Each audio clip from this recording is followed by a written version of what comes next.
Muy bien, muchísimas gracias a Excel Capacitación Ejecutiva. Mi agradecimiento a cada uno de ustedes por la cordial invitación.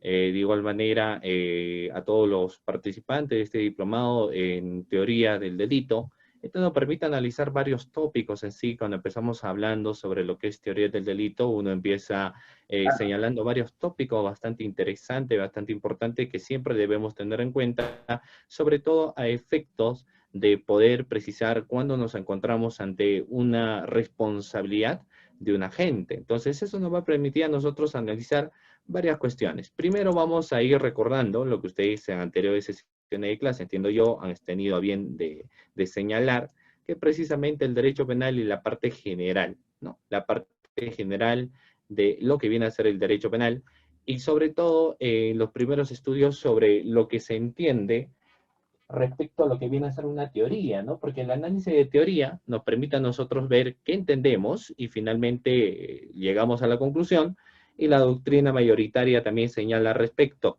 que este viene a ser un instrumento conceptual que permite aclarar todas las cuestiones referentes fundamentalmente a un hecho punible y que sirve como garantía para definir los presupuestos que permitan calificar ya sea un hecho como delito o falta.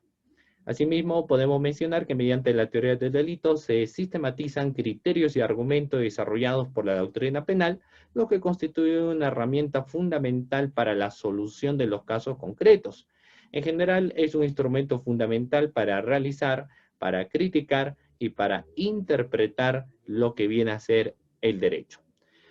Asimismo, podemos señalar respecto a este tema que existe una serie de clasificaciones. Dentro de la clasificación de los hechos punibles, los podemos clasificar en lo que son crímenes, lo que son delitos, lo que precisamente nosotros vamos a ir señalando concerniente a lo que vienen a ser delitos, y también respecto a lo que vienen a ser las contravenciones. Entonces, los hechos punibles pueden ser, reitero nuevamente, los factores de crímenes, como mencionamos, son los delitos en sí también, y también vienen a ser las contravenciones. Entonces, ¿qué entendemos como delito? Tradicionalmente se define el delito como una acción o omisión. Reitero nuevamente respecto a lo que viene a ser el delito. Tradicionalmente se define a lo que es el delito como la acción o omisión que es penada por ley. Reitero nuevamente, acción y omisión penada por ley. El Código Penal define en ese sentido el delito como las acciones o omisiones dolosas o culposas que han sido o que se encuentran de conformidad con el principio de legalidad establecidas dentro de lo que viene a ser un ordenamiento jurídico. Un ordenamiento jurídico, ¿de acuerdo? Muy bien, la dogmática penal en ese sentido, por ejemplo, sobre el delito, plantea pues una serie de cuestiones. Señala que en este caso el delito, estoy recogiendo las ideas, por ejemplo, de Von Puyn y también de Von Lins y Belling, sostienen que el delito es el comportamiento humano, típicamente que es antijurídico y culpable, añadiéndose a menudo la exigencia respecto a los criterios de punibilidad, es decir, respecto a que un hecho evidentemente viene a ser punible. ¿De acuerdo? Asimismo, ¿qué es lo que podemos encontrar en esas cuestiones? Mira, cuando nosotros empezamos señalando estos aspectos, veremos de que no es cualquier comportamiento. O sea, no es cualquier comportamiento, sino viene a ser un comportamiento humano. Entonces, a manera de ejemplo, algunos señalaban por mencionar de que este comportamiento, ¿qué pasaría si es que quienes creen en vida extraterrestre, por ejemplo, quienes creen en vida de otro planeta, qué pasaría cuando estos señores que viven en otros lugares ingresan? Estos señores que viven en otros sitios, por ejemplo, finalmente son personas que a veces podrían cometer algún hecho delincuencial, pero este comportamiento no será de ninguna manera considerada como delito porque no es un comportamiento humano. No viene a ser un comportamiento humano. Entonces, solamente los que tienen reproche son comportamientos humanos. Y tampoco cualquier comportamiento, sino comportamientos humanos que son típicamente antijurídico y culpable, añadiéndose a menudo, como reiterábamos anteriormente, las exigencias de punibilidad. Las exigencias de punibilidad en ese caso en concreto. ¿De acuerdo? Muy bien. ¿Qué más nosotros podríamos sostener respecto a esas cuestiones? El principio de legalidad. El principio de legalidad es un principio bastante importante porque nos señala que ninguna persona, por ejemplo, será procesada ni sentenciada si al momento de la comisión de un hecho delictivo su comportamiento no se encuentre subsumido dentro de una normativa legal. Reitero nuevamente cuando hablamos de este criterio existente, de lo que viene a ser el principio de legalidad. El principio de legalidad menciona que ninguna persona, absolutamente nadie, será procesada ni sentenciada si al momento, así nos dice, si al momento de la comisión de un hecho delictivo, su comportamiento no se encuentra subsumido dentro de lo que viene a ser, en este caso, el ordenamiento jurídico. En el caso peruano tenemos el derecho penal. El derecho penal, ¿qué es lo que viene a ser el derecho penal? Sobre el derecho penal se conoce que este viene a ser la última instancia. El derecho penal viene a ser la última ratio. La última instancia viene a ser el derecho penal. Es decir, solamente acudiremos a este derecho en última ratio. Prima facie, tenemos otras disciplinas del derecho, como viene a ser el derecho administrativo, por ejemplo, a la cual nosotros podemos adquirir, nosotros podemos llegar, pero llegaremos en última instancia siempre a lo que viene a ser el derecho penal. El derecho penal como última instancia, ¿de acuerdo? Muy bien, continuemos. Entonces, la teoría del delito, que es propio de este diplomado, es el instrumento conceptual, un instrumento conceptual que permite aclarar todas las dudas, cuestiones referentes a un hecho punible. Entonces, ¿qué repercusiones tiene esto a nivel práctico? ¿No? Porque finalmente también hay que entender las repercusiones que a nivel práctico podrían tener o podrían existir. Dentro de esas repercusiones a nivel práctico que nosotros podríamos señalar, vendrán a ser fundamentalmente los siguientes. Voy a mencionar los siguientes. Nuestro proceso penal, el proceso penal tiene 3 etapas, ¿cierto? La existencia de 3 etapas, la etapa de investigación preparatoria, la etapa intermedia y por último lo que es la etapa de juicio oral. Entonces nosotros nos hemos pensado, o quienes estamos, por ejemplo, dentro de la actividad, sea del Ministerio Público, Poder Judicial, o quienes se dedican al litigio, se van a dar cuenta que todo comportamiento inicialmente puede ser denunciado. O sea, toda acción, todo comportamiento inicialmente puede ser sometido a una denuncia y luego se va a continuar con las investigaciones del caso, ¿no? Para dar con los presuntos autores. Entonces, las investigaciones del caso incluso inician contra los que resultan responsables, los LQR, ¿no? Los que resultan responsables, quienes durante el desarrollo de la investigación vamos a ver, pues, si efectivamente han realizado un comportamiento contrario a norma o quizás su comportamiento esté amparado en una causa de justificación, por ejemplo. Pero eso se verá durante el desarrollo de lo que viene a ser una investigación. ¿Qué es lo que nosotros más podemos evidenciar también en esos casos en concreto? Las siguientes situaciones. Por ejemplo, ¿qué otro aspecto o qué otra situación nosotros evidenciamos en estos casos en concreto? Que para iniciar una investigación, por ejemplo, no se va a tener a cabalidad toda la exigencia de lo que señala la teoría del delito. Es decir, nosotros no vamos a tener la certeza todavía, inicialmente hablando, si un comportamiento es necesariamente delictuoso, a excepción de que este comportamiento, por ejemplo, sea en una cuestión de flagrancia delictiva. Es decir, si es una cuestión de flagrancia delictiva, sí, la cuestión será totalmente diferente. Reiteradamente, en las cuestiones de flagrancia delictiva, las situaciones serán totalmente distintas, serán totalmente diferentes, pero solamente en flagrancia delictiva, hechos evidentes, hechos palpables, hechos que han sido grabados, hechos que han sido vistos por otras personas. Entonces, cuando se tiene un comportamiento en flagrancia delictiva, cuando se tiene un comportamiento en flagrancia delictiva, la situación ya viene a ser distinta. La situación viene a ser diferente. Las cuestiones de flagrancia delictiva, ¿no? Porque es eminente. Pero si no es una cuestión como tal, no es una cuestión palpable, por ejemplo, los aspectos son totalmente diferentes. O sea, si no es una cuestión como tal, los aspectos son diferentes. Entonces, la teoría del delito, como es un instrumento conceptual, primero nos va a permitir a nosotros aclarar aquellas cuestiones que son referentes a un determinado hecho punible. Son referentes a un determinado hecho punible. Y como les señalaba, estimados doctores, esto tiene repercusiones en el carácter práctico. Es decir, lo encontraremos en una etapa de investigación preparatoria, que a la vez tiene pues sus diligencias preliminares, y eso nos permitirá tener indicios a efecto de señalar, por ejemplo, si determinado comportamiento o determinada conducta se subsume o no se subsume en un determinado ordenamiento jurídico. Luego tendremos la etapa intermedia, que es considerada pues como la etapa de filtro procesal, que a través de sus controles formales, sustanciales, vamos a poder señalar también si es que a qué requerimiento acusatorio amerita o no amerita llegar a las cuestiones de juicio oral, ¿no? Entonces, pero todo esto vemos que el aspecto procesal se va a llevar a cabo a través, por ejemplo, de las cuestiones de teoría del delito. Es decir, procesalmente hablando, por ejemplo, en el caso del Ministerio Público, titular de la acción penal, va a ser vital, va a ser muy importante que tengamos en cuenta de que es necesario el análisis de lo que es la teoría del delito. Ahora, si nosotros analizamos un poco más, veremos los elementos pues, del hecho punible. Dentro de los elementos del hecho punible empezamos a señalar otros tópicos que hemos estado mencionando. Por ejemplo, la conducta, aquel comportamiento.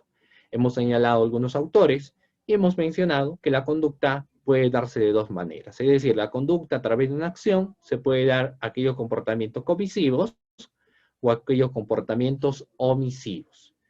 ¿Y cuál será la diferenciación existente entre comportamientos comisivos y omisivos? Vamos a ver a continuación lo siguiente, o sea, cuándo nos encontramos ante comportamientos comisivos y cuándo nos encontramos ante comportamientos omisivos, lo vamos a ver a continuación.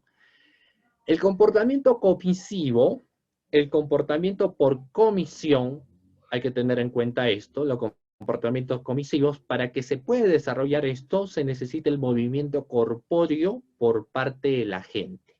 O sea, para que se den este tipo de comportamientos comisivos, se da el movimiento corpóreo por parte de la gente. Y ese movimiento corpóreo por parte de la gente va a señalar, por ejemplo, de que va a existir, obviamente, una voluntad a efecto de realizar un hecho que se encuentra penado por ley. O sea, realiza una conducta que se encuentra establecido dentro del Código Penal, lo cual infringe y por ende se va a tener a bien de desarrollar todo un proceso de investigación hasta llegar con los culpables de esto. Ahora, entonces, esa conducta, cuando es comisiva, existe intencionalidad, pero también podemos encontrar las conductas omisivas. Ya esa es una situación totalmente diferente. Podemos encontrar también nosotros los comportamientos de carácter omisivos. Un comportamiento de carácter omisivo ya es totalmente diferente. Un comportamiento de carácter omisivo es totalmente distinto. ¿Por qué? Porque en los comportamientos omisivos, reitero nuevamente, en los comportamientos omisivos, el agente no realiza el movimiento corpóreo, sino que la gente deja de hacer, por ejemplo, algo que se encuentre establecido dentro de un ordenamiento jurídico, aquel comportamiento que se encuentre establecido en la ley. Ellos vienen a ser los comportamientos omisivos, ¿de acuerdo? Muy bien. ¿Qué más tenemos? Que ustedes lo han estado viendo también durante el desarrollo del diplomado, que esos comportamientos tienen que encontrarse, o sea, para que sean delitos o para que sean faltas, ¿cierto? Tiene que existir un basamento legal establecido. O sea, si no se encuentra un basamento legal existente, si no se encuentra un basamento legal establecido, estamos ante hechos que son atípicos. Y ahí, por ejemplo, el comportamiento ingresaba y necesariamente tiene que subsumirse en cuestiones de tipicidad, ¿no? En los elementos del hecho punible. Entonces, cuando hablamos de la tipicidad, ingresa pues el principio de legalidad, doctores. Reitero nuevamente, cuando hablamos de tipicidad, tiene que ingresar lo que viene a ser, en este caso, el elemento fundamental del principio de legalidad. ¿Por qué? ¿Qué nos señala a nosotros el principio de legalidad? ¿Qué nos hace mención el principio de legalidad? Nos dice lo siguiente: ninguna persona, así nos detalla, ninguna persona será procesada ni sentenciada si al momento de la comisión de un hecho delictivo su comportamiento no se encuentra establecido dentro de un ordenamiento jurídico.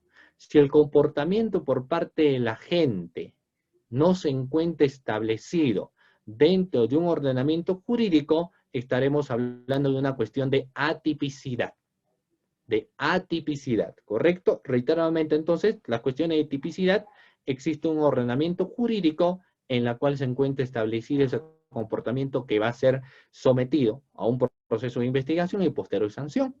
Pero las cuestiones de atipicidad nos hace mención que esos comportamientos, sean comisivos o omisivos, no se encuentran establecidos dentro de un ordenamiento jurídico. Luego, ustedes han visto también seguramente las cuestiones de antijuricidad, ¿cierto? Ustedes han visto las cuestiones de antijuricidad.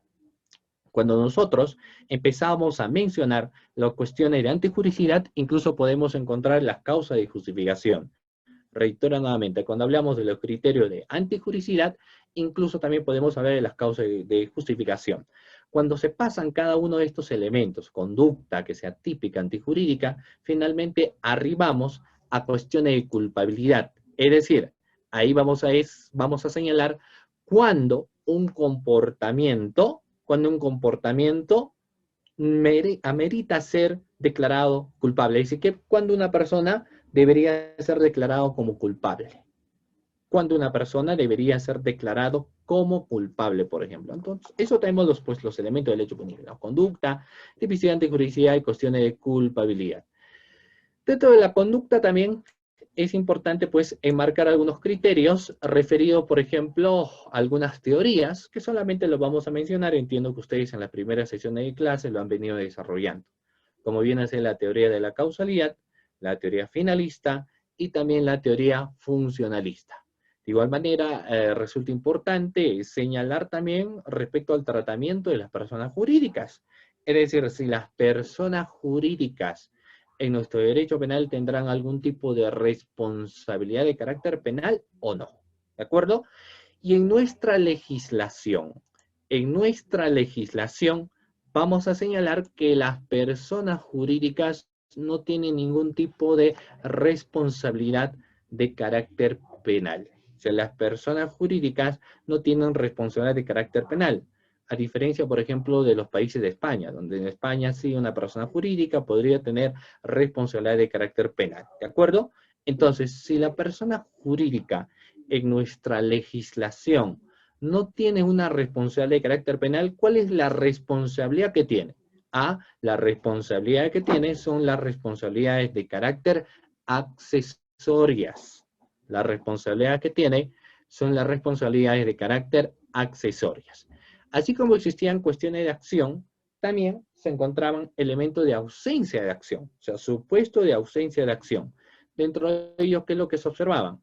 La fuerza física irresistible, los estados de inconsciencia y los actos reflejos. Reitero nuevamente en los supuestos de ausencia de acción, que es lo que nosotros evidenciamos, la fuerza física irresistible, ¿cierto? Fuerza física irresistible, estado de inconsciencia y actos reflejos. Cada una de estas, obviamente, tiene su propia definición. La fuerza física irresistible está relacionado a aquel comportamiento mediante el cual a la gente le es imposible, por ejemplo, repeler su movimiento corpóreo y por ende podría ocasionar a una lesión o una puesta en peligro a un bien jurídico tutelado o a un bien jurídico protegido. O sea, ¿qué nos quiere señalar esta fuerza física irresistible?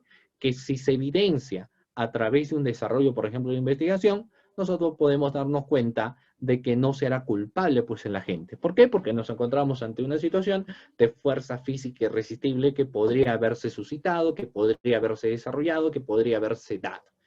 Ejemplo de ello, cuando alguien va caminando tranquilamente por la avenida, va caminando tranquilamente, por ejemplo, por la calle, y alguien deja una cáscara de plátanos y la persona resbala, por ejemplo, en la cáscara de plátano y ¡fum! Resbala y se da con el pavimento, por ejemplo, ¿no? Resbala con la cáscara de plátano, se da con el pavimento. Entonces es una situación en la cual esta persona no pudo evitar golpearse. Ahora, cuando esto inicialmente uno podría decir que va a tener cierto grado de responsabilidad de carácter penal en la siguiente situación. En la siguiente situación podría haber cierto grado de responsabilidad penal si es que, por ejemplo, producto de la caída a consecuencia de que alguien dejó una cáscara de plátanos, esta persona termina cayendo encima de una anciana o encima de un niño, la cual producto de esa caída le ocasiona, por ejemplo, lesiones simples, ¿cierto? O incluso lesiones graves. ¿Se puede darse esa situación? Sí, que le ocasiona lesiones simples o lesiones graves. Entonces, ante esos contextos, ante esas situaciones, obviamente, en el proceso de investigación se tendrá en cuenta de que tenemos un bien jurídico tutelado que viene a ser la integridad física de una persona que se ha visto vulnerada, ¿cierto? Porque se encuentran lesiones simples, lesiones graves. Pero cuando luego evidenciamos la existencia, por ejemplo, de una fuerza física irresistible, producto de una cáscara de plátanos que alguien dejó en el piso, entonces no podemos nosotros señalar de que nos encontramos ante una persona o un agente, por ejemplo, en la cual podemos mencionar que él es culpable. No será culpable por la cuestión de la fuerza física irresistible. Luego tendremos la otra cuestión de los estados de inconsciencia. En las cuestiones de estado de inconsciencia, el aspecto es diferente, reiteradamente, ¿no? En las cuestiones de estado de inconsciencia, para que una persona no pueda ser responsable y no se le puede señalar la culpabilidad, una de las cuestiones también son los estados de inconsciencia. El estado de inconsciencia tiene algo en particular. ¿Qué significa?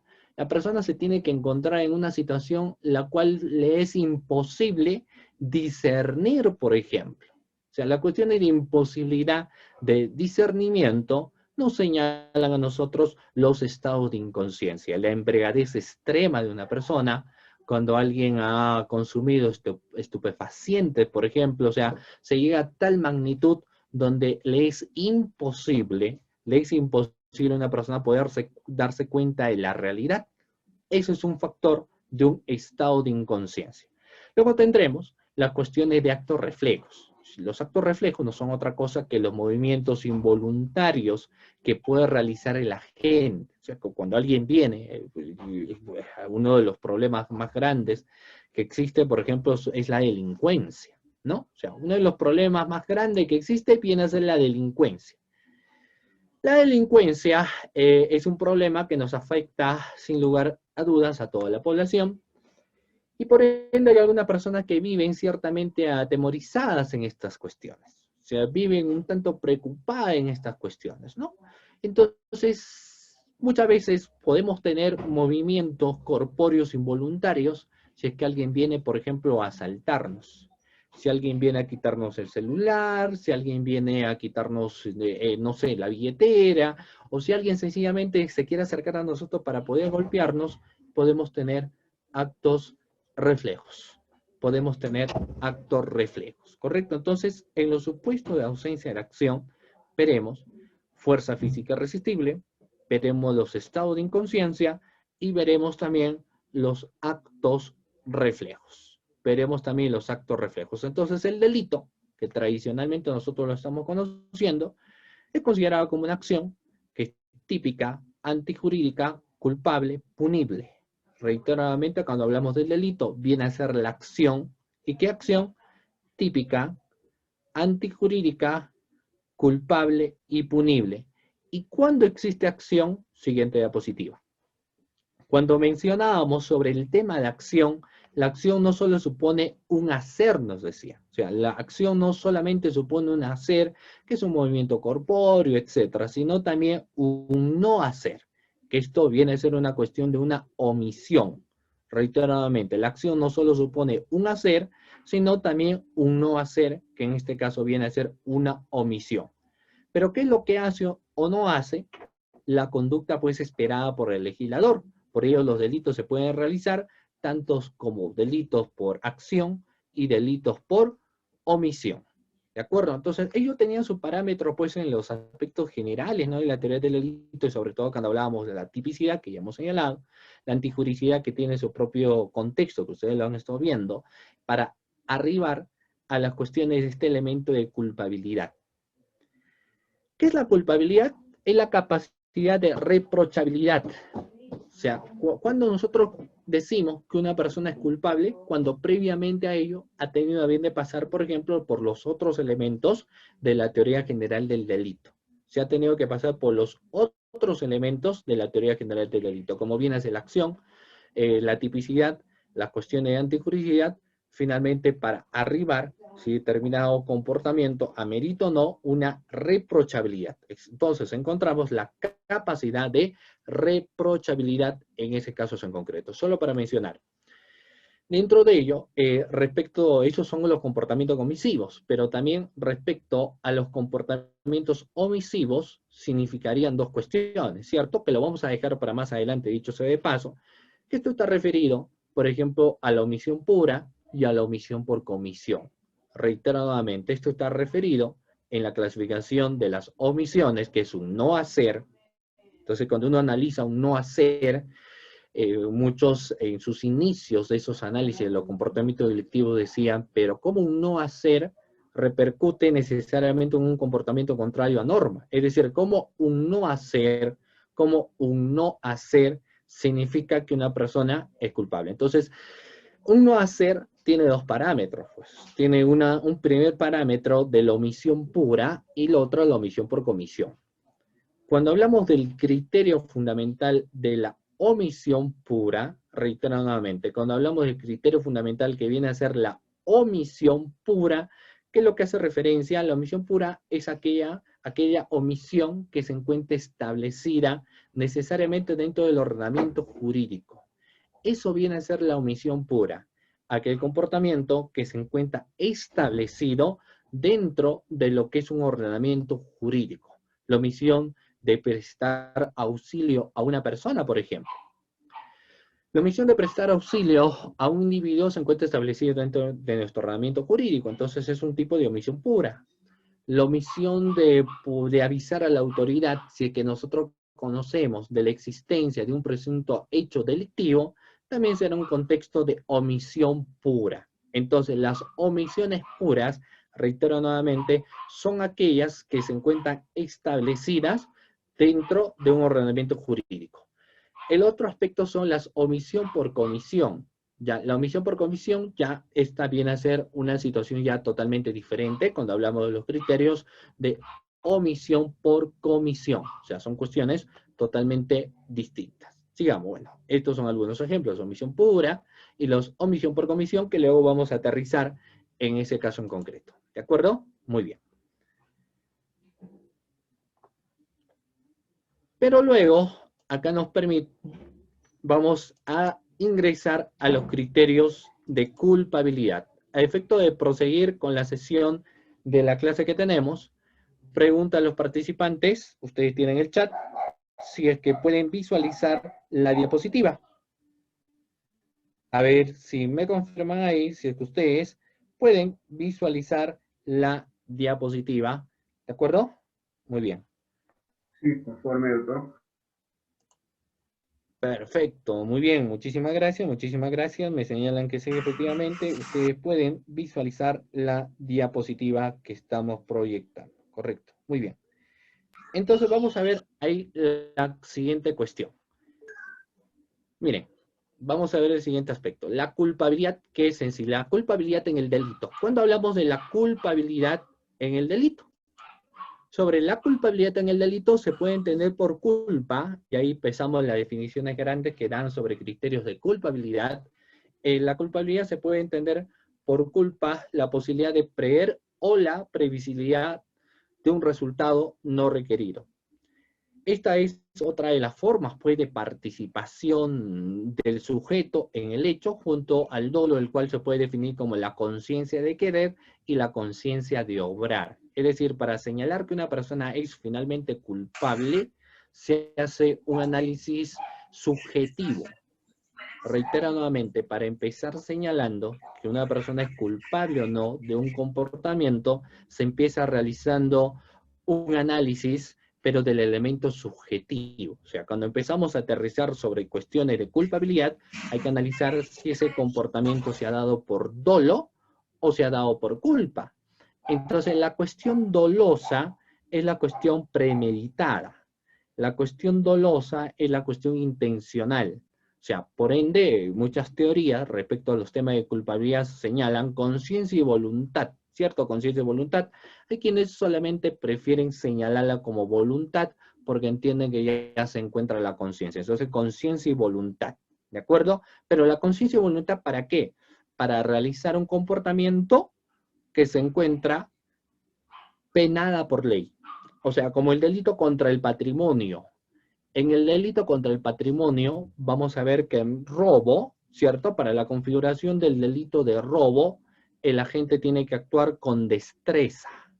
O sea, para la configuración del delito de robo, por ejemplo, el individuo tiene que actuar con destreza o amenaza. O sea, tiene que haber una destreza o una amenaza en ese caso en concreto, ¿cierto? Tiene que haber, reitero nuevamente, destreza o amenaza. Tiene que haber destreza o amenaza. ¿Perfecto? Entonces, cuando evidenciamos ese aspecto de destreza o amenaza, vamos a tener en cuenta nosotros la siguiente situación.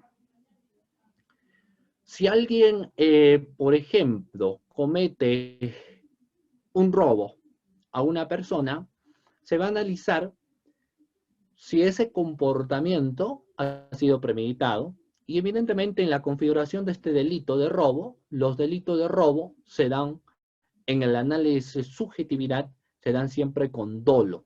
O sea, en las cuestiones del delito de robo, en el análisis de tipo subjetivo, siempre vamos a evidenciar la existencia del dolo. Como por ejemplo en la mayoría de los casos de delitos de infracción del deber. O sea, en los delitos, por ejemplo, contra la administración pública, el 80% de estos delitos, cuando se hace un análisis de la tipicidad subjetiva, vamos a darnos cuenta de la intencionalidad por parte de la gente. Hoy en día, a nivel nacional, uno de los problemas que se está evidenciando es sobre el tema de las vacunas.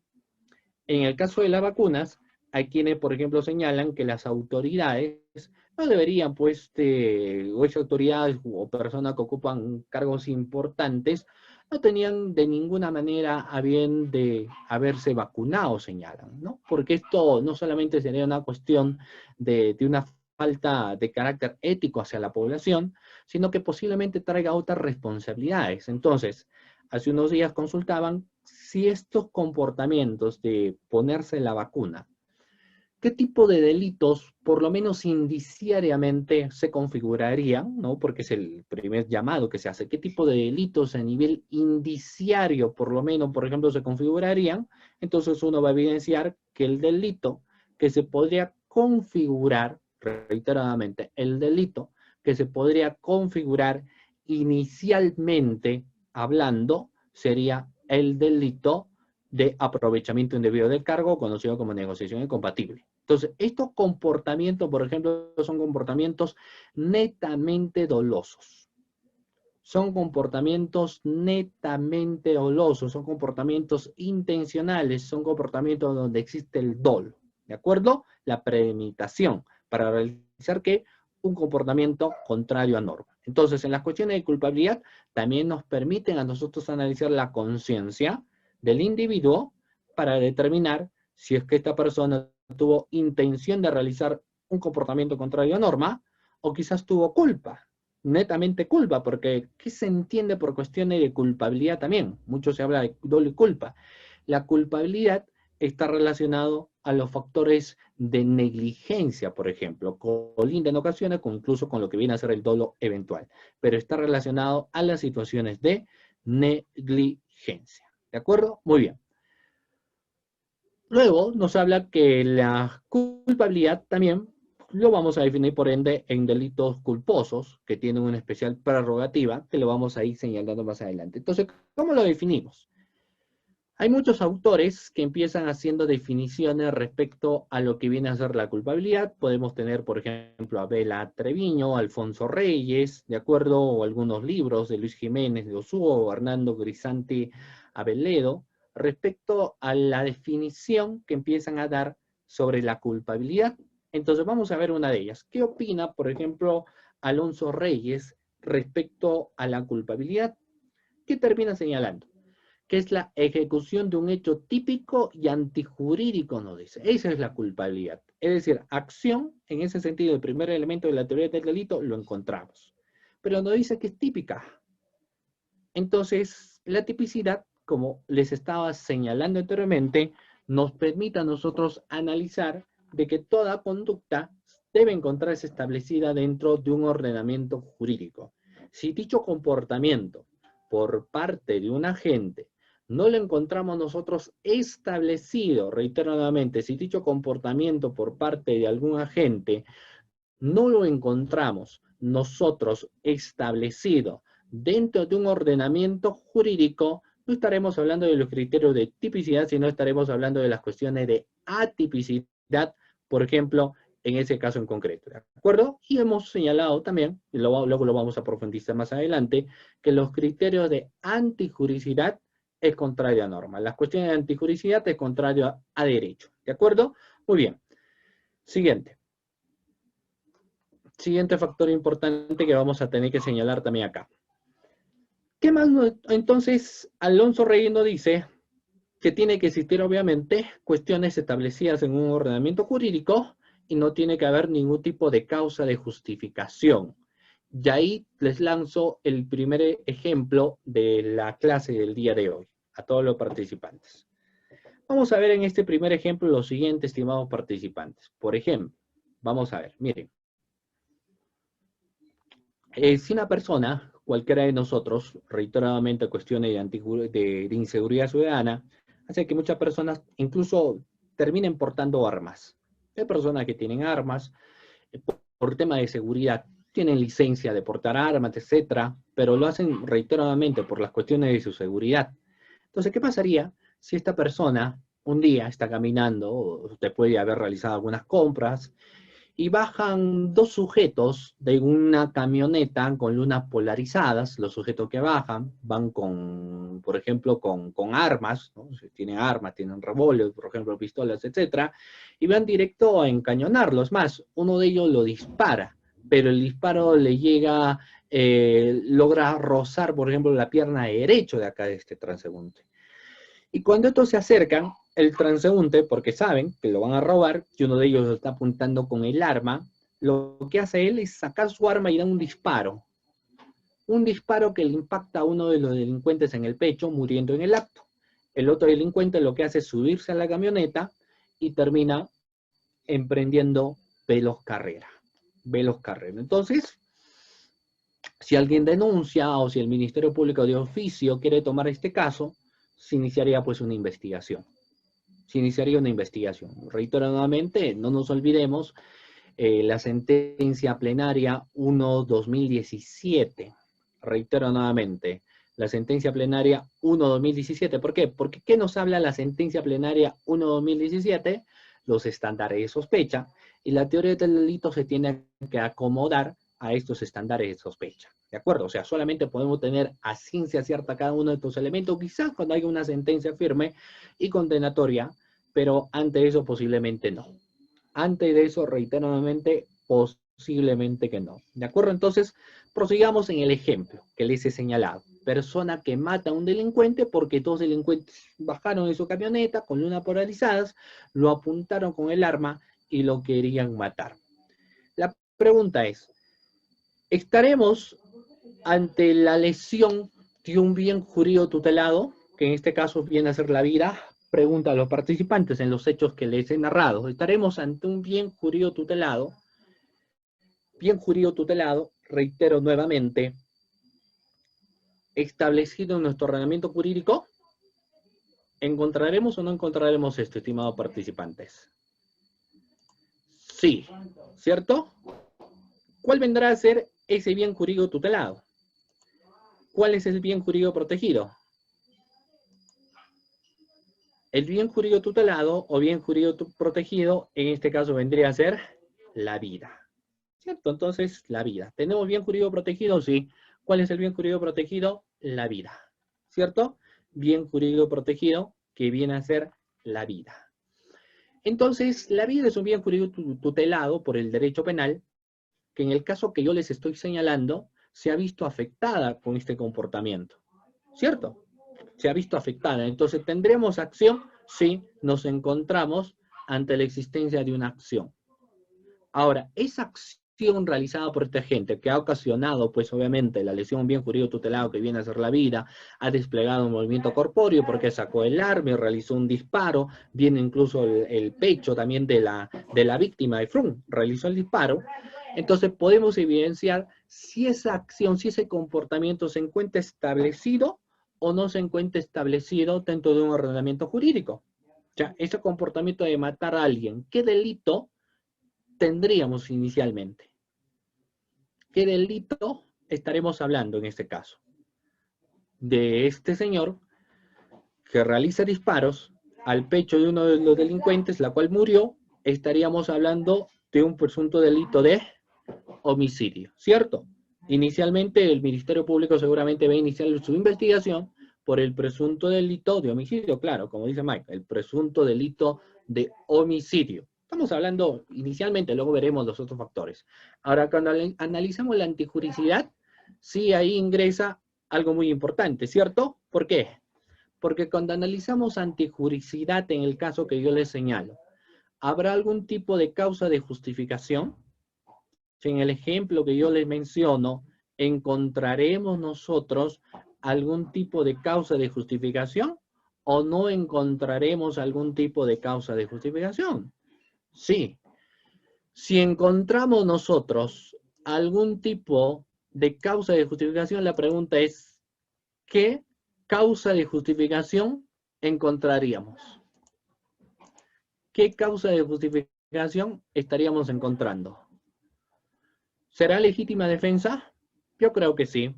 Inicialmente podríamos estar señalando el factor de legítima defensa. ¿Por qué? Porque el sustento de la... Y mira, ya acá esto va a aterrizar finalmente para luego arribar a cuestiones de culpabilidad. Porque reitero nuevamente, volvamos a la diapositiva. ¿Qué nos dice la culpabilidad? Ya hemos señalado, claro, la ejecución de un hecho típico y antijurídico por alguien que lo hizo como resultado de la operación mental en la que interviene consciente y libremente las esferas intelectivas, afectivas y evolutivas de su personalidad. Entonces, ¿qué significa acá? La persona que quiso matar a alguien, ¿cierto? ¿Lo hizo con intencionalidad? Sí. ¿Habrá existido dolo? Analicemos ese aspecto de esta persona. ¿Habrá existido dolo? O sea, ¿habrá existido conciencia y voluntad para matar a la otra persona? ¿Habrá sido consciente? La respuesta será sí, por supuesto. ¿Existió conciencia? ¿Ha existido voluntad? Ha existido voluntad. Pero ahí ingresan pues los análisis de causa de justificación. Y en los análisis de causa de justificación nos va a decir, claro, ha existido legítima defensa porque teníamos imaginariamente, nosotros ponemos en una balanza, entonces imaginariamente nosotros ponemos en una balanza, tenemos dos bienes jurídicos tutelados, dos bienes jurídicos protegidos. Vida por parte de la persona que está siendo asaltada y la vida también por parte del delincuente. Entonces, como ambos son de igual magnitud, nos dicen para que podamos estar ante una situación de causa de justificación o podemos arribar realmente a ese criterio de causa de justificación, el agente agresor tiene que buscar generar un daño al sujeto pasivo. Un daño tal que ponga en peligro, por ejemplo, su integridad. O sea, un daño tal que vamos a evidenciar que puede poner en peligro lo que viene a ser su integridad. Entonces, ante esa situación sí ve que su bien jurídico tutelado, que viene a ser la vida, se ve en peligro y por ende puede ejecutar una acción. Entonces, si luego salteamos una causa de justificación, no llegamos incluso también a cuestiones de culpabilidad. Esa persona no será culpable. Esa persona no será culpable. Entonces, pasemos a lo que dice, por ejemplo, Vela Treviño, respecto a las cuestiones también de culpabilidad. También nos empieza señalando que la cuestión de culpabilidad es elemento subjetivo del delito y el eslabón que asocia lo material del acontecimiento típico y antijurídico con la subjetividad del autor de la conducta. La culpabilidad. Pero bueno, lo vamos a ir analizando en otras cuestiones más. Luis Jiménez de Osúa y Grisandi Aveledo señalan que la culpabilidad, en su más amplio sentido, puede definirse como el conjunto de presupuestos que fundamentan la reprochabilidad personal de la conducta antijurídica. ¿Cuál es el concepto normativo que suelen darle, por ejemplo, a la culpabilidad? Le dicen lo siguiente. La culpabilidad es normativa, implica que para su definición una referencia de la norma a la valoración de la norma, a un juicio de valor, propiamente es aprobado penalmente. O sea, para que una persona sea culpable después de un proceso de investigación, uno, tiene que existir aquel comportamiento que tenga base legal, tiene que existir medios de prueba que acrediten, por ejemplo, también esa situación. ¿De acuerdo? Muy bien. Prosigamos. ¿Y cuál es el juicio de culpabilidad y sus elementos? Bueno, uno de ellos, la imputabilidad. Imputabilidad. ¿Cuándo una persona es imputable? Pregunta la clase. ¿Cuándo estaremos hablando? Si acá estamos hablando de un imputable, ¿cuándo estaremos hablando de un inimputable? Estamos hablando acá de un imputable, pero ¿cuándo estaremos hablando, por ejemplo, de una persona que es inimputable? ¿Cuándo estaremos ante un inimputable? Dentro de ello, vamos a ver lo que nos señala. La imputabilidad, doctores, es la posibilidad condicionada por la salud primero mental del autor para obrar según el justo conocimiento del deber exigente. ¿Qué pasa con una persona que, por ejemplo, escucha voces? Hay personas que escuchan voces, hay personas que cuando han cometido una serie de asesinatos, les terminas interrogando y ellos no niegan su crimen. Esta persona dicen, sí, yo lo he matado porque es una persona que golpea a los niños, por ejemplo. No, sí, lo he matado porque es una persona que no quiere a los animales. O sí, lo he matado por tal situación. Entonces empiezan manifestando su criterio, empiezan manifestando esta situación y dicen, sí, efectivamente yo lo maté. No niegan su comportamiento, sino más bien que lo afirman. Dicen, sí, yo realicé este comportamiento, yo lo maté, yo hice esto. ¿De acuerdo? Pero estas personas empiezan señalando muchos factores. Empiezan señalando dentro de esos factores muchas cuestiones. Dentro de esas cuestiones importantes, que dicho sea de paso, también podemos señalar, empiezan, por ejemplo, mencionando de que al escuchar voces, por eso es lo que han realizado esos comportamientos. Entonces, se le tiene que hacer necesariamente un examen psicológico. Entonces, esta persona cuando tiene un examen psicológico, lo que arrojan, por ejemplo, como dice la doctora Caterine, una enfermedad de esquizofrenia. O sea, son personas que arrojan, por ejemplo, una enfermedad de lo que viene a ser la esquizofrenia. Entonces, la gran pregunta es, esas personas, si son sentenciadas, ¿habría que llevarle pues a un establecimiento penitenciario o lo que correspondería sería un establecimiento de salud mental? O sea, una persona que sufre una esquizofrenia, la persona que tiene anomalías psicológicas, ¿dónde le corresponde? O sea, ¿le corresponde acaso los establecimientos penitenciarios? No, sino que en este caso los establecimientos psiquiátricos, los establecimientos de salud, ¿no? Porque ¿cuál es el objetivo pues que tienen los establecimientos penitenciarios? Va a ser dentro de uno de los principales que la persona pueda resocializarse. O sea, uno de los factores importantes que se va a tener en cuenta son las cuestiones de resocialización. La persona cuando se resocializa puede volver a la sociedad y compartir con los demás y poder aportar, ¿cierto? Y no debería ser discriminado ni tachado por la sociedad, ¿cierto? El otro factor importantísimo también que se tiene que tener en cuenta es que cuando una persona comete una serie de asesinatos, pero tenía algún tipo de esquizofrenia, lo que corresponde primero es tener que atender ese mal, ese problema existente, ¿cierto? Entonces, ello, porque no es consciente de lo que realiza, nos permitirá nosotros señalar que estamos ante una persona que podría ser un inimputable. Claro, por ahí alguien dijo un menor de edad también, ¿cierto? Entonces, la imputabilidad es un supuesto indispensable de la culpabilidad, estimados doctores, y es por ello que a la imputabilidad se le llama capacidad de culpabilidad. Capacidad de culpabilidad. Para ser culpable hay que ser imputable necesariamente. Y esto va a ir de la mano, por ejemplo, con los criterios del dolo. ¿Y cómo empiezan a definiendo el criterio del dolo? El dolo, conciencia y voluntad, ingresa ahí, por ejemplo, el análisis de la teoría evolutiva, donde nos señalan explícitamente, bueno, si existe voluntad, pues ya de por sí es un comportamiento doloso, ¿no? Porque si no existiera voluntad, estaríamos ante una negligencia, posiblemente ante una culpa, etcétera.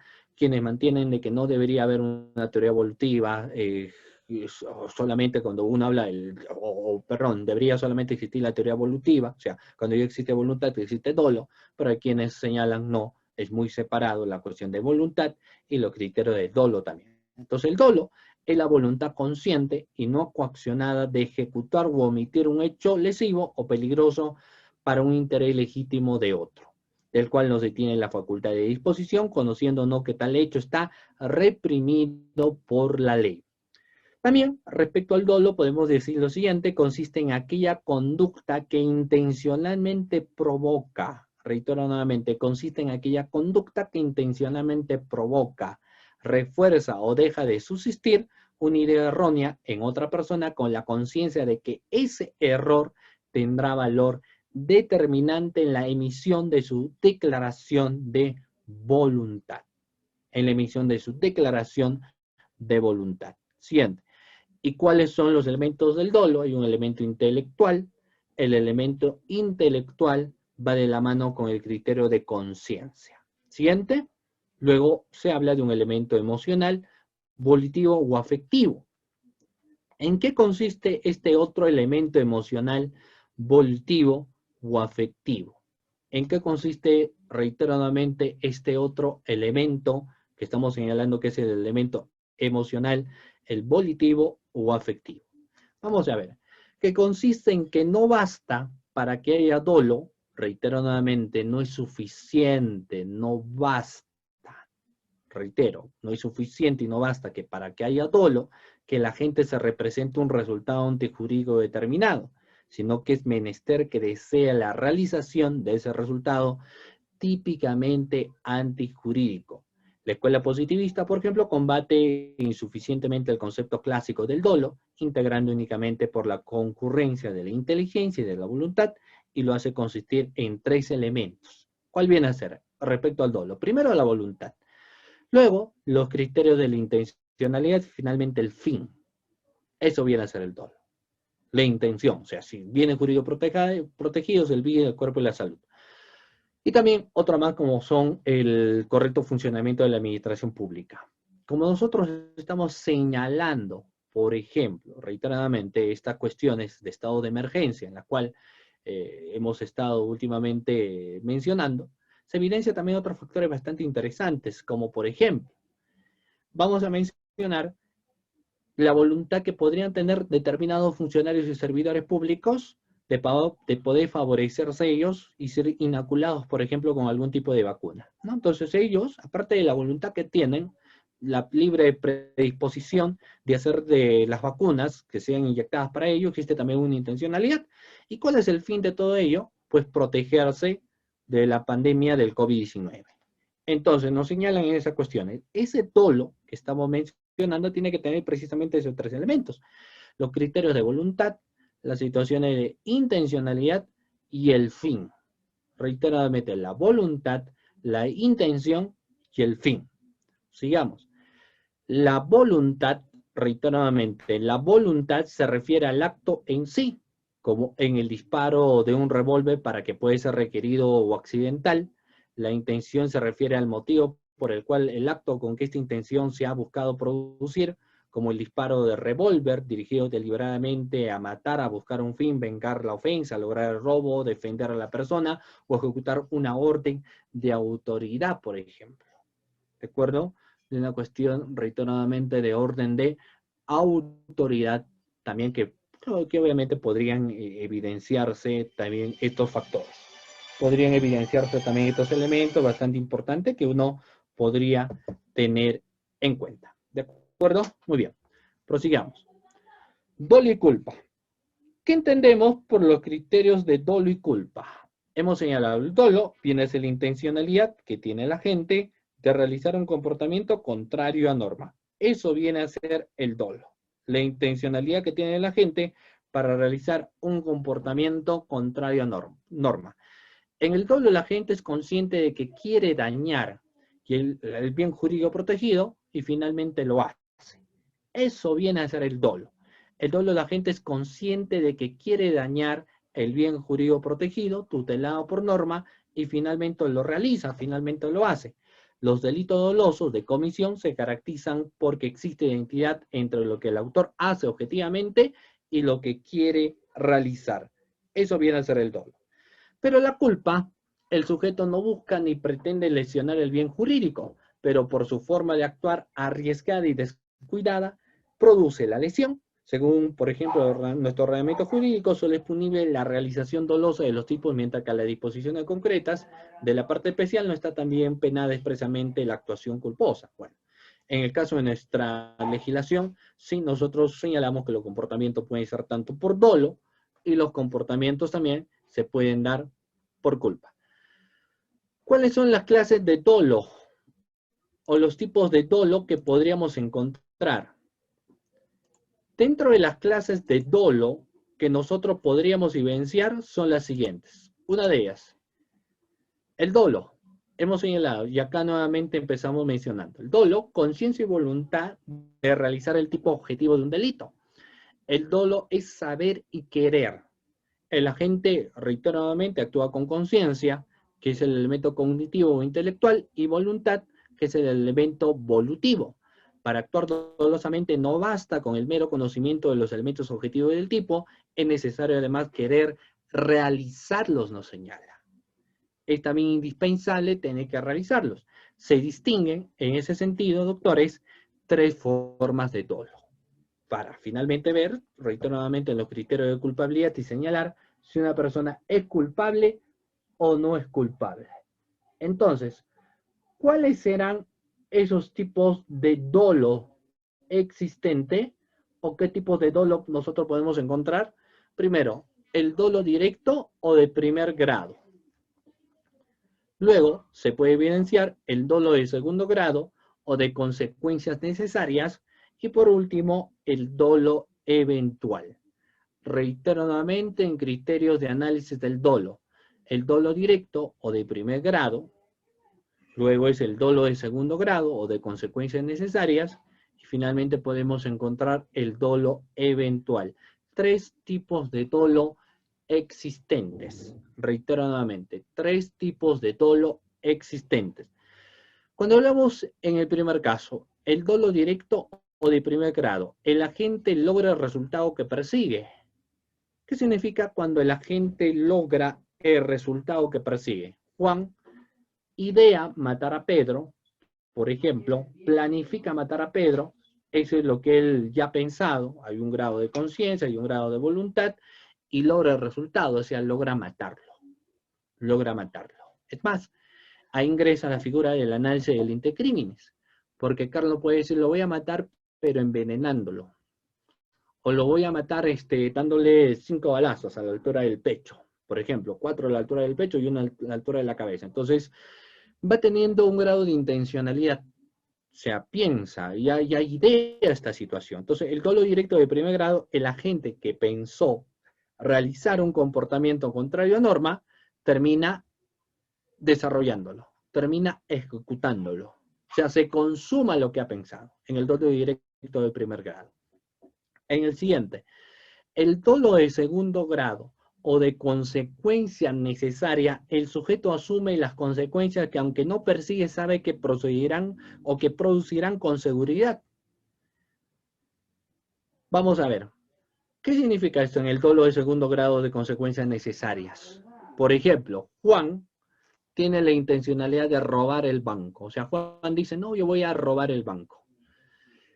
Y él pues espera, planifica, sabe por dónde ingresar, por dónde salir, etc. Y él en su estudio previo que realizó antes de asaltar el banco, él dijo, mira, este banco no tiene seguridad. O sea, no hay nadie que cuide el banco. Y como no hay nadie que cuide el banco, mejor.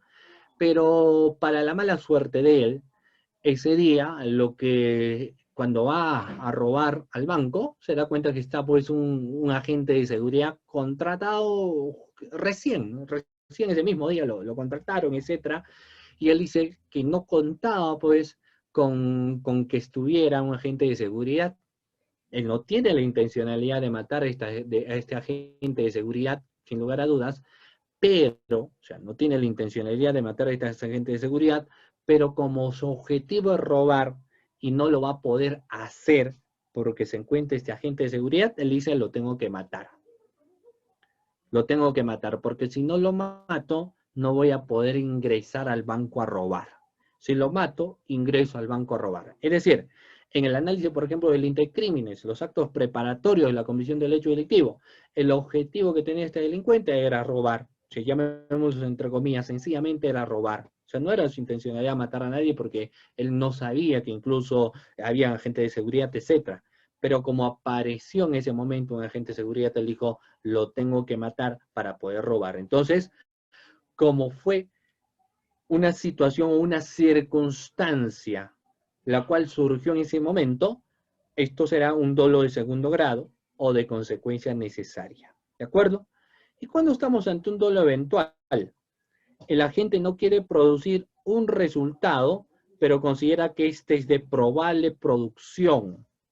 Ese es un dolo eventual. Reiteradamente, un agente no quiere realizar el resultado,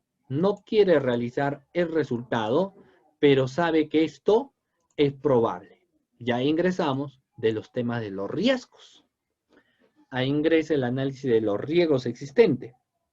Dentro de la clase de los riesgos, doctores, encontraremos riesgos permitidos y riesgos no permitidos. Reiteradamente, dentro de las cuestiones de riesgo, encontraremos los riesgos permitidos y los riesgos no permitidos. Por ejemplo, una cuestión de ejemplo de riesgo permitido. Vamos a ver. Beber alcohol. Pregunta a la clase. ¿Beber alcohol será un riesgo o no es un riesgo? Beber alcohol. O sea, si consumimos alcohol, estimados doctores, ¿será un riesgo o no será un riesgo?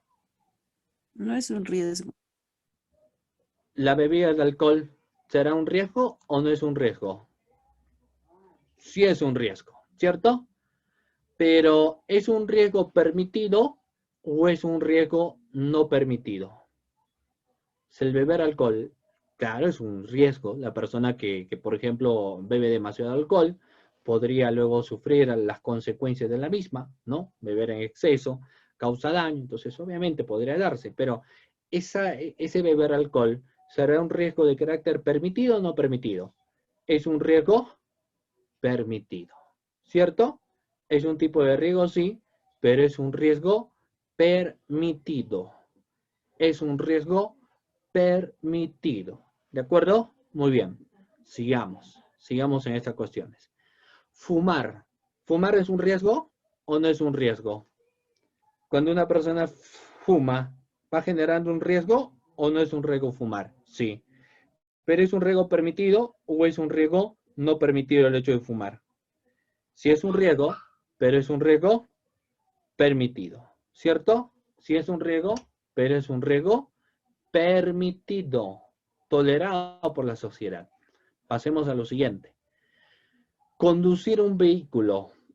¿La conducción de un vehículo es un riesgo o no es un riesgo? Conducir un vehículo, doctores, ¿será un riesgo o no es un riesgo?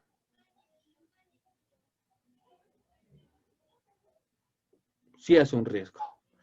¿Pero es un riesgo permitido o es un riesgo no permitido? La conducción de un vehículo. Si es un riesgo y es un riesgo permitido. Entonces los riesgos, porque claro, conducir un vehículo es un riesgo para quien conduce, o sea, para quien está conduciendo el vehículo, pero también es un riesgo para quién, para la población, pues o sea, para los transeúntes, para ello también se va a generar un riesgo, pero es un riesgo permitido. Ahora, ¿cuándo nos encontraremos ante un riesgo no permitido? Que va a dar paso luego a las cuestiones de análisis del dolo eventual. Es que el riesgo no permitido, reiteradamente, las cuestiones de riesgo no permitido, es la fusión de dos riesgos permitidos. O sea, para llegar a un riesgo no permitido, se van a fusionar dos riesgos permitidos. Se van a funcionar dos riesgos permitidos. Por ejemplo, conducir un vehículo y haber libado licor. O sea, conducir un vehículo y haber ingerido licor. Ello, dos riesgos permitidos socialmente, al juntarse estos, van a generar un riesgo no permitido. Van a generar un riesgo sí, pero un riesgo no permitido. Entonces, ¿qué pasa si una persona, y ahora, mira, estamos hablando de riesgos no permitidos, donde podría hablar solamente el dolo, incluso de primer grado, pero también podemos hablar de los dolos eventuales. ¿Cómo ha sido un dolo eventual? Si una persona decide conducir un vehículo a excesiva velocidad. Si un agente decide conducir un vehículo a excesiva velocidad. La conducción de un vehículo a excesiva velocidad va generando, sin lugar a dudas, un riesgo. Es decir, vayamos ahí a la situación. Va conduciendo la persona más del límite permitido. Empieza a conducir un vehículo más allá del límite permitido. ¿De acuerdo? Más allá del límite permitido.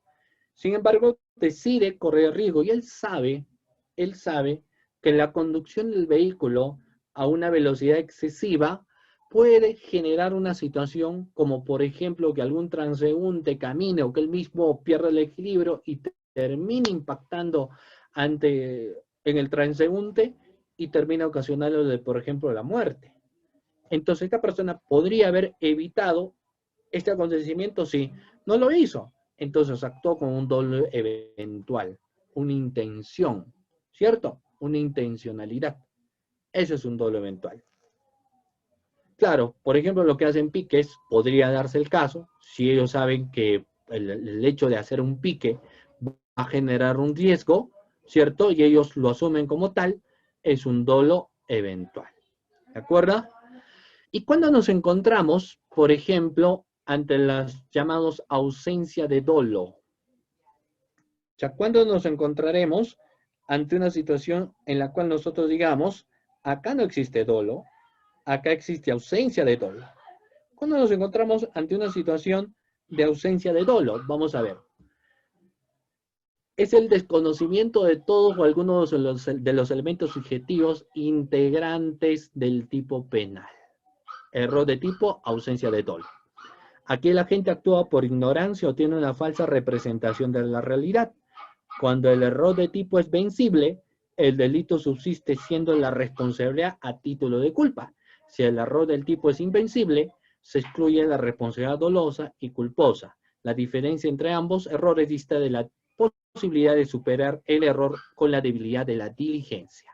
¿De acuerdo? Muy bien. Vamos a ver entonces acá cuando estamos ante un error de tipo. Primer caso.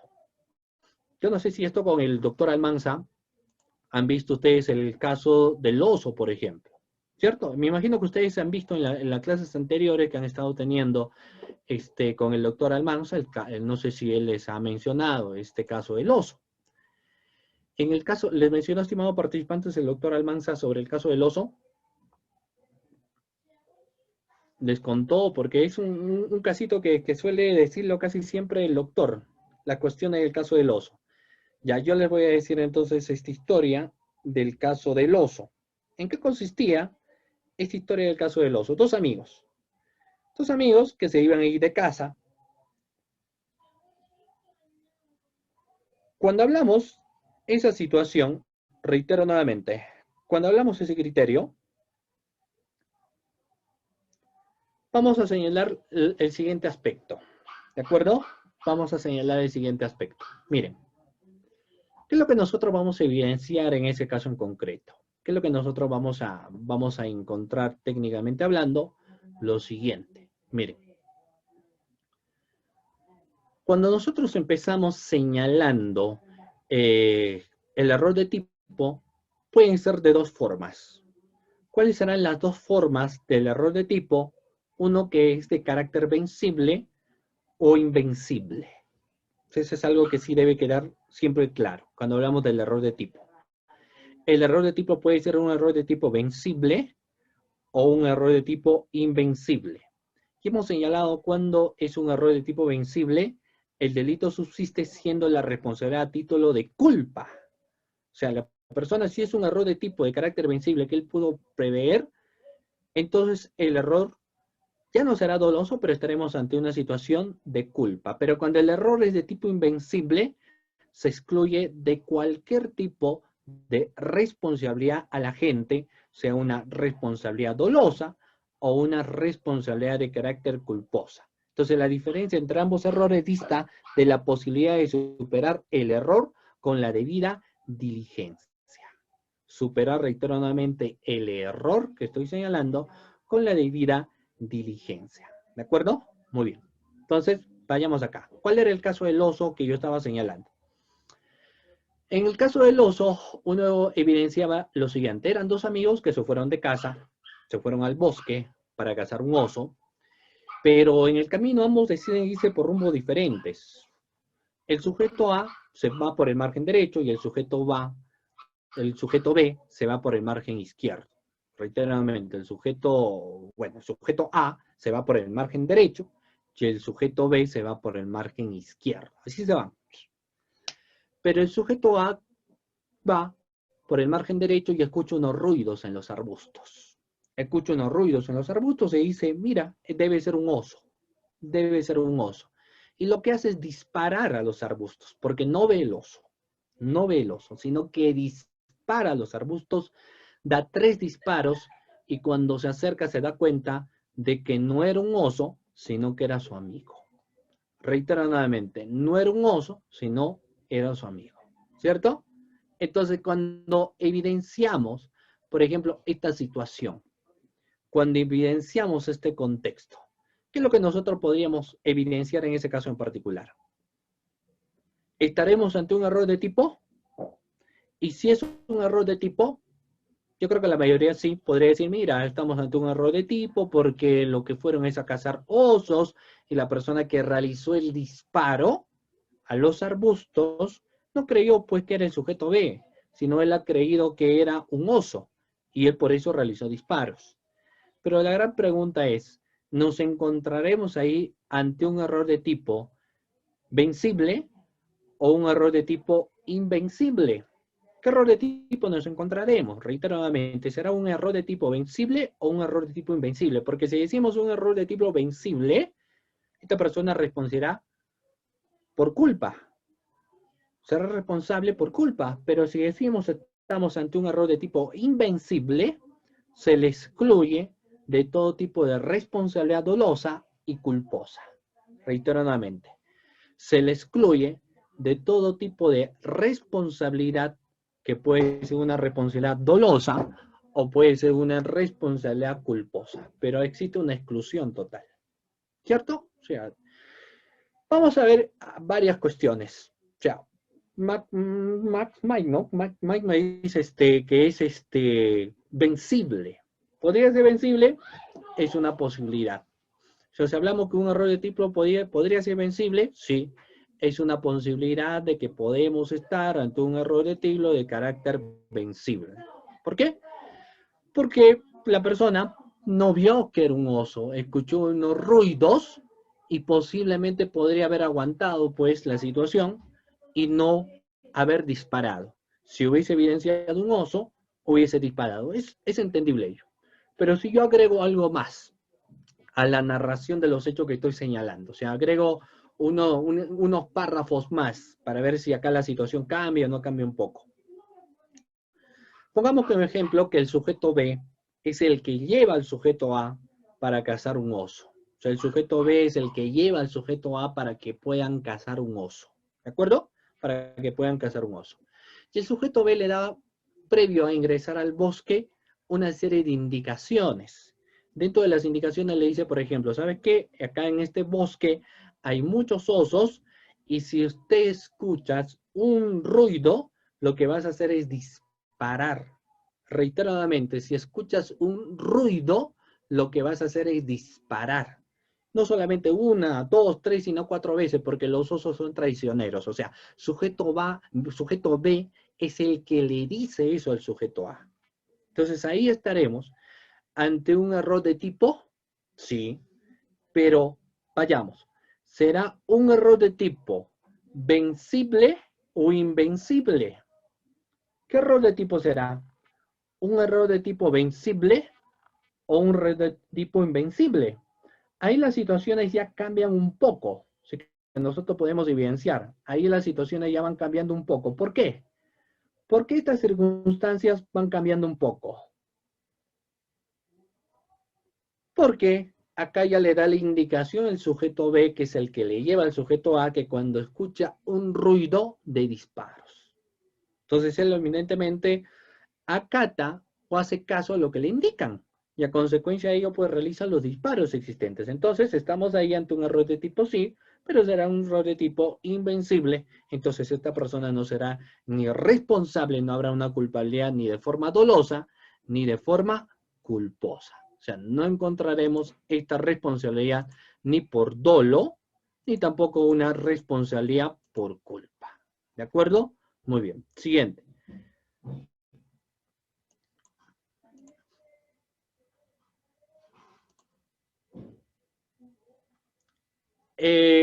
Claro, claro. Pudo haber preveído la situación. Lo que pasa es que era un lugar donde iban a cazar osos y habían unas indicaciones previas que le había señalado pues el sujeto B o sea, B le había dicho por si acaso vamos a ir a este lugar y ¡fum! Vamos a cazar osos. Entonces, el análisis de poder haber podido prever esa situación, bueno, es posible, pero como habían indicaciones previas, ¿cierto? Y previamente a ello no se escuchaba un ruido, tenía que dar disparos, obviamente lo que él hizo es más bien hacer caso a lo que decían. Entonces, prever una situación ante ese contexto es un poco más complicado. Diferente la situación, por ejemplo, del caso del médico. En el caso del médico, sí, la situación es totalmente distinta en el siguiente sentido. Un médico al momento de realizar una intervención quirúrgica, por ejemplo, tiene que contar con todo el personal. O sea, una persona que realiza una intervención quirúrgica debe necesariamente contar, por ejemplo, con todo el personal capacitado que nos pueda ayudar. Y aparte de ello, tiene que contar con todas las herramientas para poder realizar una intervención. Si un médico tiene que tener las herramientas y tiene que tener el personal. No tener el personal adecuado, no tener las herramientas, uno tiene que reprogramar. ¿Por qué? Porque ellos vienen a asumir incluso también el papel de garante, ¿cierto? El papel de garante sobre el paciente. Entonces, ante esa circunstancia de asumir, por ejemplo, un papel de garante, podríamos evidenciar las siguientes cuestiones o los siguientes análisis. Vamos a ver ahí a continuación. Miren, vamos a ver ahí a continuación.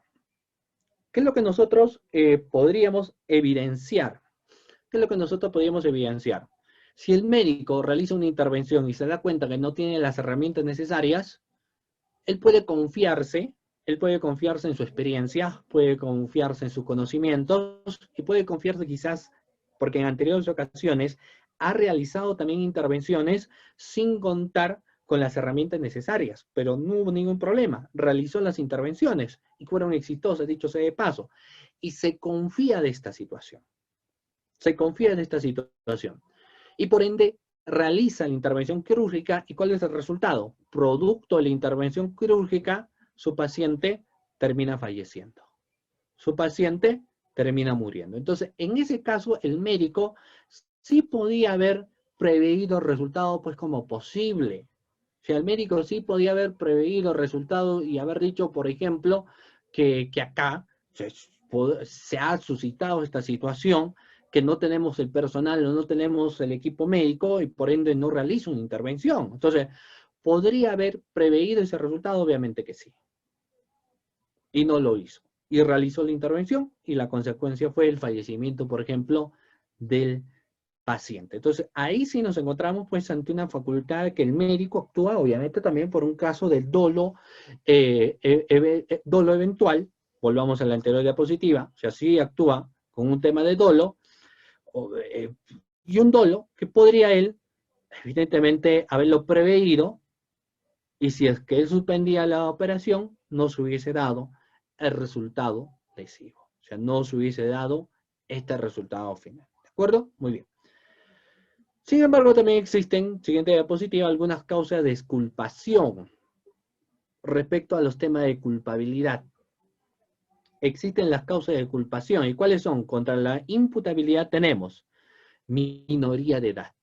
Pregunta, ¿los menores de edad cometen delito o cometen falta?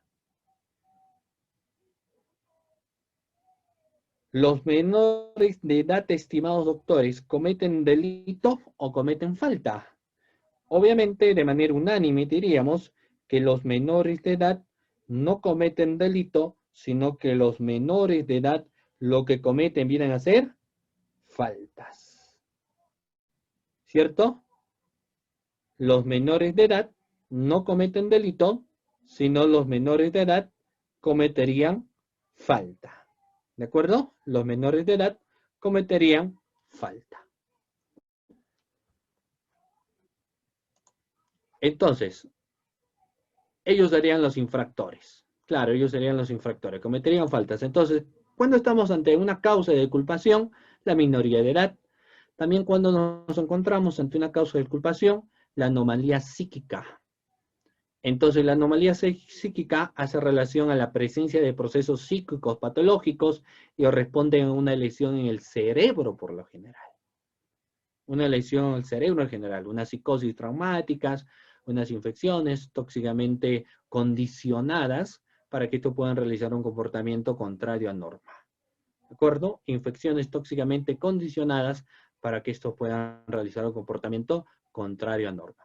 ¿Qué más podemos evidenciar? Grave alteración de la conciencia. Grave alteración de la conciencia, como por ejemplo las perturbaciones de naturaleza fisiológica y psicológica, como puede ser la hipnosis, el delirio febril, la embriaguez, las emociones intensas, etc. También podemos evidenciar la alteración de la percepción, criterio biológico natural, se admite la alteración de todos los sentidos. Luego tenemos, contra el conocimiento del injusto tenemos error y de prohibición, uno de ellos, falta de conocimiento de la norma prohibitiva como tal, falta de conocimiento de la norma prohibitiva como tal, por ejemplo, que viene a ser uno de los elementos que estamos señalando. Luego de eso podemos señalar error de comprensión culturalmente condicionado, supuesto especial, que lo encontramos en el artículo 15 del Código Penal. También tenemos contra la exigibilidad de otra conducta, tenemos, por ejemplo, vamos a ver qué es lo que tenemos, el estado de necesidad exculpante. En el caso del estado de necesidad exculpante, los bienes jurídicos en colisión son de igual valor. Los bienes jurídicos protegidos son, por ejemplo, la vida, la integridad corporal y la libertad. ¿Cierto? Estado de necesidad exculpante. Los bienes jurídicos, la colisión son igual valor, los bienes jurídicos protegidos son la vida, la integridad corporal y la libertad. También podemos tener el miedo insuperable. El miedo debe ser superior a la exigencia medida de soportar males y peligro. También tenemos la obediencia jerárquica, que esos son requisitos que guardan relación siempre con criterios de subordinación. Siguiente diapositiva. Los delitos culposos. En las cuestiones de los delitos culposos, la conducta culposa es la acción, reitero nuevamente, los delitos culposos, la conducta culposa es la acción peligrosa emprendida sin ánimo de lesionar el bien jurídico, pero que por falta de cuidado o diligencia debida causa su efectiva lesión. En la legislación se plantea dos sistemas referentes, por ejemplo, a la culpa. ¿Cuáles serán? El sistema de incriminación abierta, que son los números apertus, o el sistema de números cerrados, que son los números clausus. Por ejemplo, el sistema de incriminación abierta, es decir, los números apertus, nos dice que se plantea que a través de la previsión de cláusulas generales relacionadas con cada uno de los artículos que definen delitos dolosos, permiten una punición generalmente de la imprudencia. Luego, en el sistema de números cerrados, que tenemos los números clausus, considera que solo son punibles, y así nos señala, considera que solo son punibles en su realización culposa los delitos específicos previstos como tales en la parte especial del Código Penal o en leyes especiales. Esta es la posición que adopta nuestra legislación y la podemos encontrar en el artículo 12 del Código Penal. Estructura del delito culposo. Parte objetiva. Supone la infracción de un deber de cuidado y la producción de un resultado típico. En la parte subjetiva, exige un requisito negativo, ausencia del dolo respecto al hecho típico realizado, y positivo, el que la gente haya querido la conducta descuidada o con conocimiento del peligro o sin él. ¿Y cuáles serán las clases de culpa que podríamos encontrar? Culpa consciente o con representación, una de ellas. Reitero nuevamente, la culpa consciente o con representación, y el otro es la culpa inconsciente o sin representación. Reitero nuevamente, culpa consciente o con representación, y el otro es la culpa inconsciente o sin representación. En el primero de ellos, el sujeto no quiere causar el resultado, pero advierte,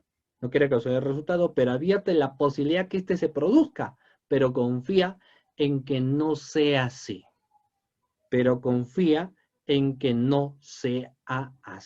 ¿De acuerdo? Entonces ahí tenemos la culpa consciente con representación. ¿De acuerdo? Muy bien. Luego podemos encontrar la culpa inconsciente o sin representación. En el caso de la culpa inconsciente o sin representación, nosotros evidenciamos lo siguiente. La gente no quiere el resultado lesivo ni prevé su posibilidad, es decir, no advierte el peligro. No advierte el peligro. La diferencia entre ambas radica en la previsibilidad que pueda tener el hombre promedio. Si este puede prever el resultado, la culpa será consciente. De lo contrario, estaremos hablando, por ejemplo, de una culpa inconsciente. Y luego llegaríamos, para luego definir sin lugar a dudas, claro que estos son criterios de antijuricidad, pero vimos algunas cuestiones de las causas de justificación. Y dentro de ello, la primera esencia que nos sale a la palestra es definir cuando nos encontramos pues ante una causa de justificación, doctores. Y vamos a evidenciar que cuando hablamos de la causa de justificación hay un concepto. La justificación, cuando existe una causa de justificación, obviamente el sujeto activo no va a ser autor de un hecho delictivo, ¿cierto? No podrá ser culpable. ¿Por qué? Reiteradamente existirá una causa de justificación. Por ende no será autor. Entonces hay un concepto. La justificación es la contrapartida, el opuesto de la antijuricidad. De ahí que la justificación exija la puesta en juego de todo el ordenamiento jurídico. Es por eso que las causas de justificación provienen de todos los principios generales del derecho. De ahí que las enumeradas en el Código Penal son solo algunas y no las agotan. ¿De acuerdo? Sigamos. Dentro de las causas de justificación también podemos evidenciar algunos criterios. El hecho típico no será antijurídico cuando concurra una causa de justificación. Reiteradamente, el hecho típico no será pues antijurídico cuando existe una causa de justificación. ¿Y cuáles podrían ser algunas causas de justificación? Vamos a mencionar algunas. Por ejemplo, acá las tenemos, para evidenciar algunas. La legítima defensa, la que la encontramos en el artículo 20, numeral 3 del Código Penal. Ese es el criterio de legítima defensa. Luego tendremos el estado de necesidad justificante. También encontramos, reitero, el estado de necesidad justificante. Legítima defensa y también estado de necesidad justificante, previsto en el artículo 20, numeral 4 del Código Penal. Luego tenemos obra por disposición de la ley en cumplimiento de un deber o en el ejercicio legítimo de un derecho, oficio o cargo. Eso lo encontramos en el artículo 20, numeral 8 y 11 del Código Penal. Y por luego los dos últimos, el cuarto es la obediencia debida. La encontramos configurados en el artículo 20, numeral 9 del Código Penal. Y en el numeral 5, el consentimiento, artículo 20, numeral 10 del Código Penal. O sea, podemos encontrar dentro de las cuestiones de antijuricidad estos tres. La legítima defensa, estoy seguro que ustedes lo han ido analizando también o lo han visto en las anteriores clases. De acuerdo, quiero preguntarles a ver para que luego podamos correr este tema. Doctores, ¿han visto las cuestiones relacionadas a la legítima defensa? ¿Han tenido bien de ver, estimados participantes, las cuestiones de legítima defensa? Porque es un tema también bastante interesante cuando empezamos nosotros a desarrollar aquellos criterios de legítima defensa. Mira, en la cuestión de legítima defensa vamos a ver brevemente. ¿Por qué? Porque como estamos analizando el elemento de culpabilidad, ¿cierto? O sea, si existe un criterio de legítima defensa, el agente no será culpable de ninguna manera. O sea, el agente no será culpable de ninguna manera si es que encontramos una legítima defensa. ¿Cierto? Si encontramos una legítima defensa. Entonces, vayamos a analizar algunos criterios en esa cuestión. Miren, vamos a ver acá.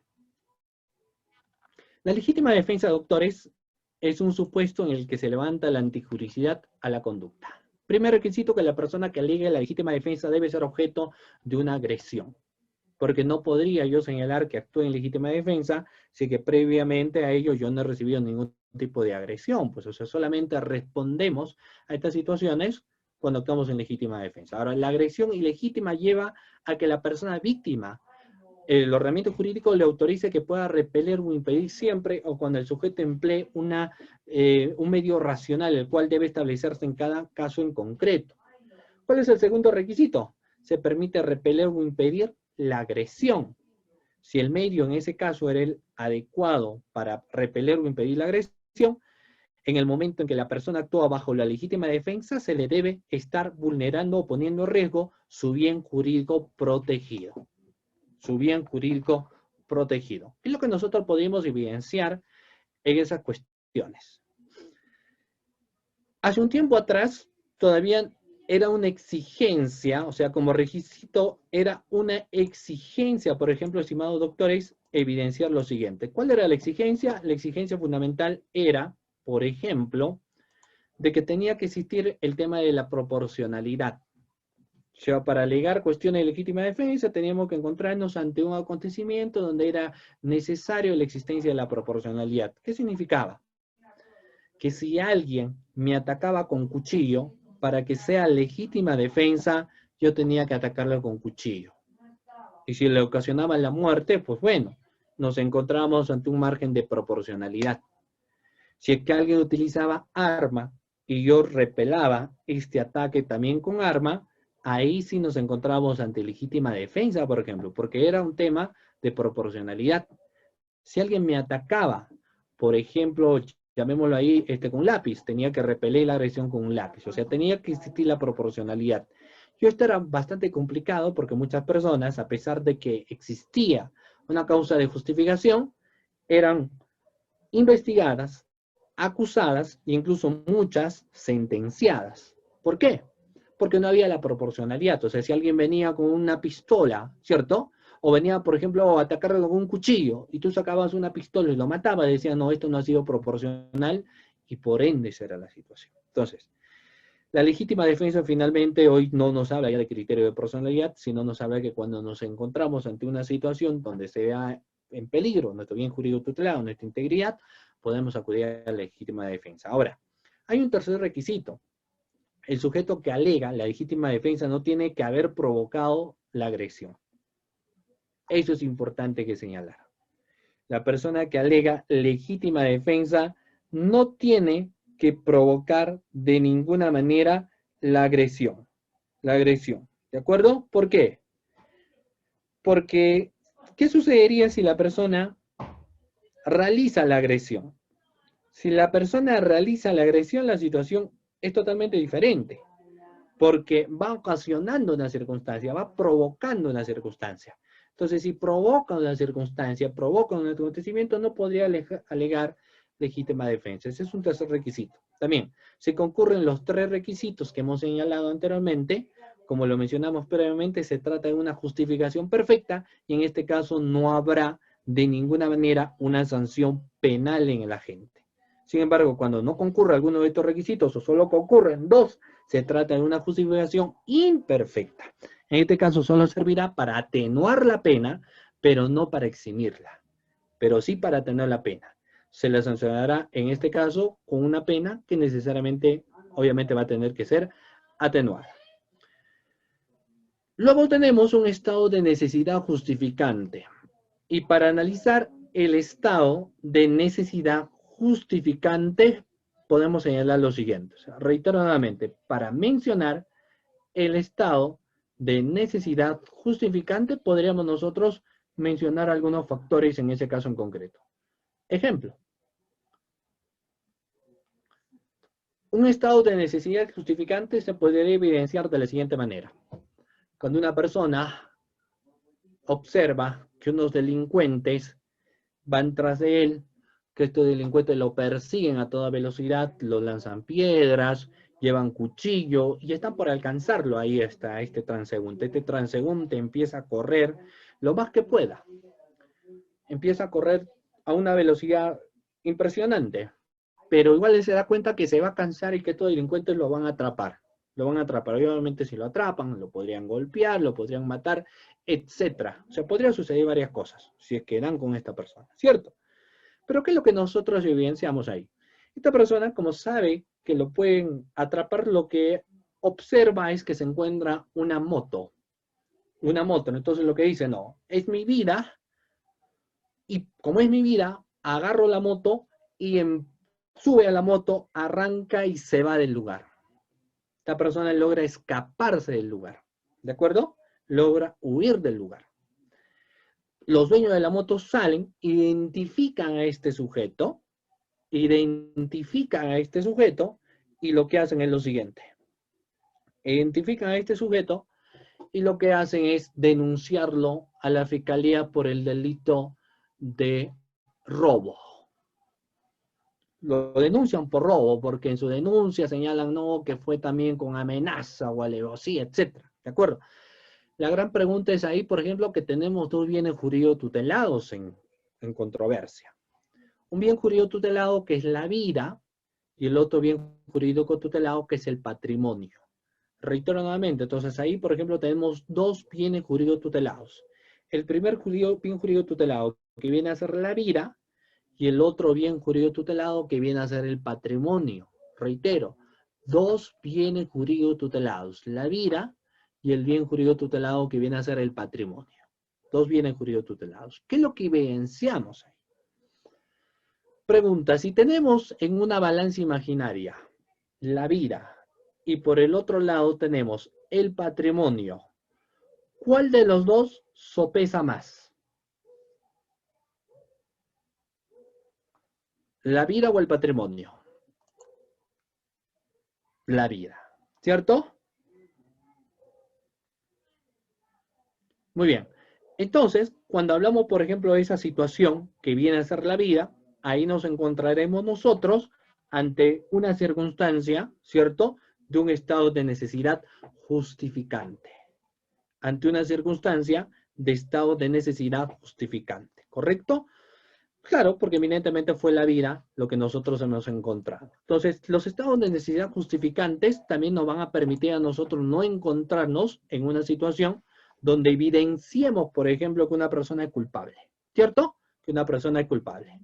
Muy bien, doctores, entonces, cuando nosotros analizamos estas cuestiones, nosotros podemos evidenciar, o vamos a poder evidenciar, de que una persona, procesalmente hablando, no será culpable de una retribución de carácter penal. Pero estas cuestiones de culpabilidad se pueden ver en muchos contextos. El primero de ellos, procesalmente hablando, si es que uno no halla la culpabilidad de una persona, podría emitir una disposición de archivo. Si uno formaliza y evidencia que no existe la culpabilidad de una persona, lo que emite es un requerimiento de sobreseimiento.